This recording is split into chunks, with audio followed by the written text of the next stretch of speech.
Chapter 42, Pertemuan Mendadak 2. Oh, tidak, maafkan aku. Orang tak bernama itu meminta maaf karena terkejut.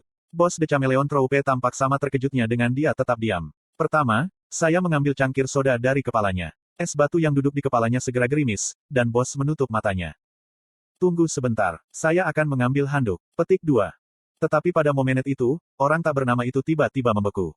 Matanya berubah tak bernyawa dan dia mulai berjalan keluar dengan cara yang mirip zombie.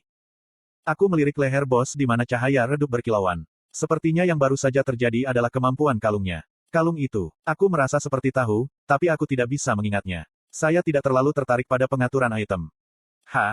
Dia tiba-tiba menghela nafas panjang. Kemudian, dia berbalik ke arahku. Aku menggaruk leherku. Aku punya sekotak kecil tisu di sakuku, tapi itu tidak cukup dekat untuk mengurus kekacauan di kepala dan pakaiannya. Petik 2. Tetapi karena matanya terpaku pada saya mengambil tisu itu. Kamu bisa menggunakan ini. Dia bolak-balik antara saya dan sekotak tisu. Dia kemudian meraih tisu dan menyeka wajah, kaki, dan lengannya. Terima kasih. Kemudian, dia membungkuk ringan dan mengucapkan terima kasih. Aku jatuh linglung sejenak. Apa yang baru saja terjadi?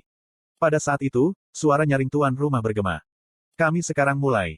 Kerumunan bersorak keras. Tak terhitung wartawan yang mengarahkan kamera mereka ke arena. Meskipun mereka tidak diizinkan untuk merekam duel, mereka diizinkan untuk mengambil gambar. Para wartawan dari Inggris sangat bersemangat. Duel antara peringkat 3 Rahel dan peringkat 4 Chae Na-yun. Pertempuran antara rapier dan busur.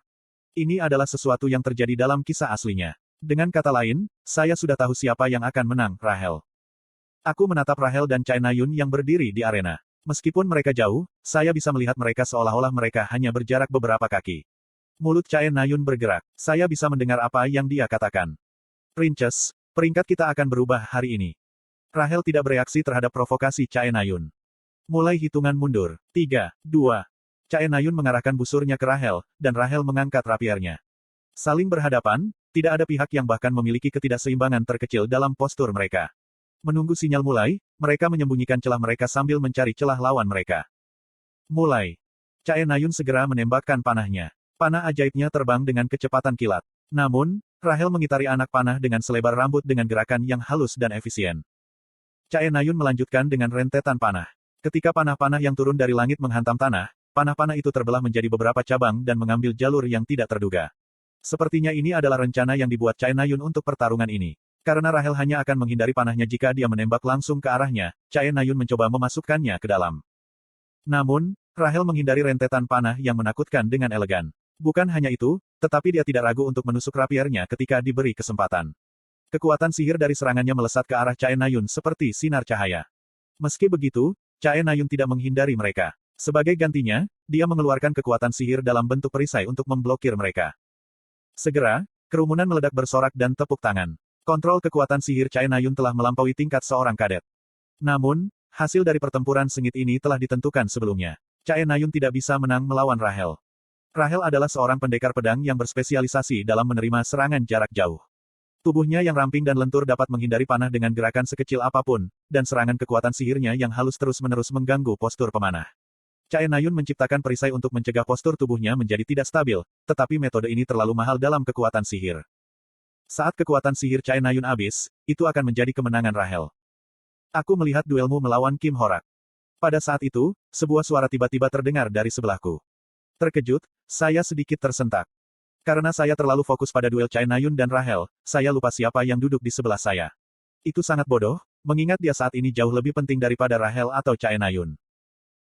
Terima kasih. Saya menjawab setenang mungkin. Dia bertanya sambil menatapku. Apakah itu hadiahmu? Petik 2. Aku minta maaf, tapi itu bukan sesuatu yang bisa aku ungkapkan dengan mudah. Petik 2. Dia mengeluarkan kartu nama dari sakunya. Inilah aku. Dia memberi saya kartu nama. Li Xiaopeng. Pahlawan kelas 3 Desolate Bulan. Alamat kontak, 01033243920393. Ini mungkin salah satu dari banyak identitas palsunya. Meski begitu, hatiku bergetar karena sangat sedikit orang yang bisa menghubunginya.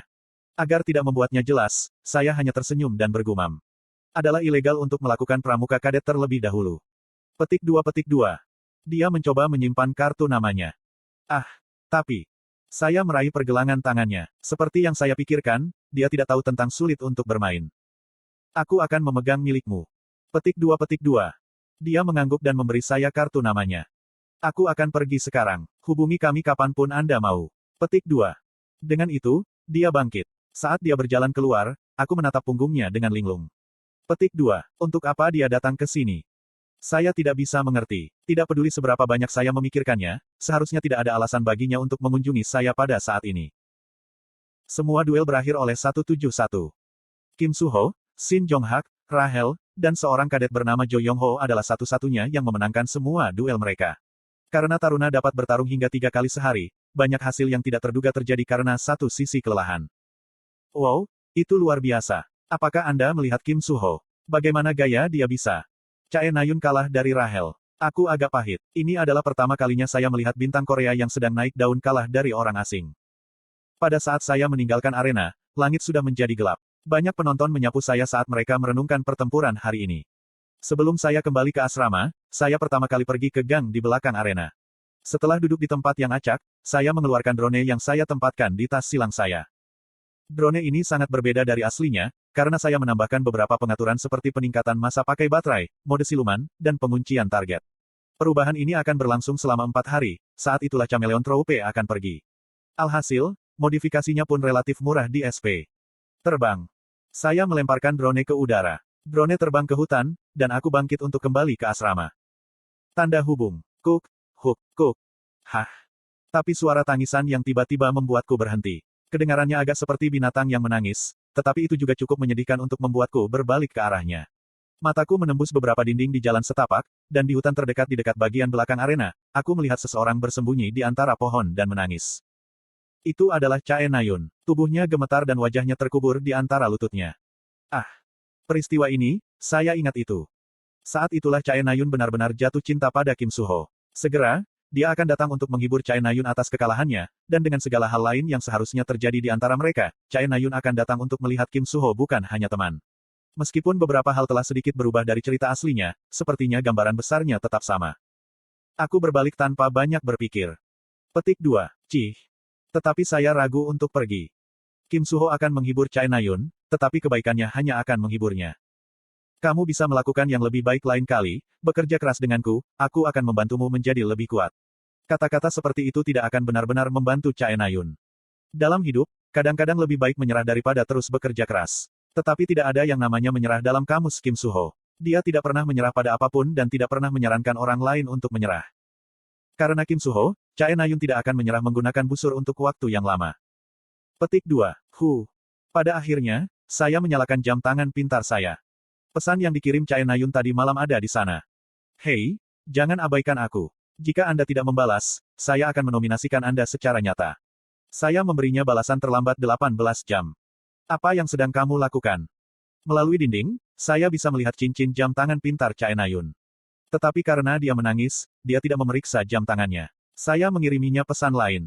Aku melihat duelmu hari ini. Chae Na-yun kemudian melirik jam tangannya. Tanda hubung. Apa yang diinginkan bajingan ini sekarang? Sepertinya dia berencana mengabaikan pesan saya. Saya tidak punya pilihan lain. Saya mengiriminya pesan yang tidak bisa ia abaikan. Lihat, aku sudah bilang. Anda lebih cocok untuk pedang daripada busur. Belum terlambat untuk mengganti senjatamu. Saya juga. Ini seorang.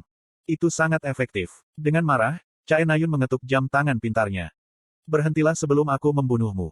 Balasan yang saya kirim kembali dengan segera sudah cukup untuk mendorongnya ke tepi. Ayolah, kamu mengalahkan jin dengan pedang, jadi mengapa kamu bersikeras menggunakan busur? Saya tidak bisa mengerti. Hampir menyedihkan. Jika kamu melawan Rahel seperti bagaimana kamu melawan jin itu, apakah kamu pikir kamu akan kalah? Apa, kamu ingin mati? Pikirkan sedikit. Anda mengalahkannya ketika Anda berada di Akademi Militer Agen, jadi mengapa Anda pikir Anda kalah sekarang? Itu karena Anda tidak memiliki bakat untuk membungkuk. Apa yang kau lakukan di mana kau berada? Aku terlihat seperti penurut yang kau bajingan, jangan menjadi sombong hanya karena kau mengalahkan Kim Horak. Pesan emosionalnya sulit dibaca karena kesalahan tanda baca. Saya bahkan tidak membaca semuanya. Saya juga tidak membalasnya. Saya ingin lebih banyak bercanda dengannya karena reaksinya lucu, tetapi sayangnya, sudah waktunya. Hah, Chae Na-yun. Kim Soo-ho mengintip kepalanya di balik pohon, tempat Chae Na-yun bersembunyi. Tanda hubung. Apa yang kamu lakukan di sini? Apa? Chae Na-yun dengan cepat menghapus air matanya. Dia kemudian mencoba lari, tetapi Kim Soo-ho menangkapnya. Biarkan aku pergi.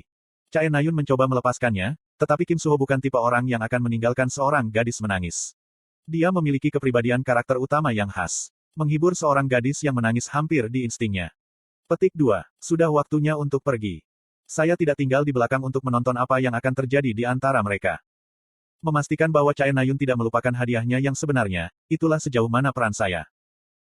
Rabu.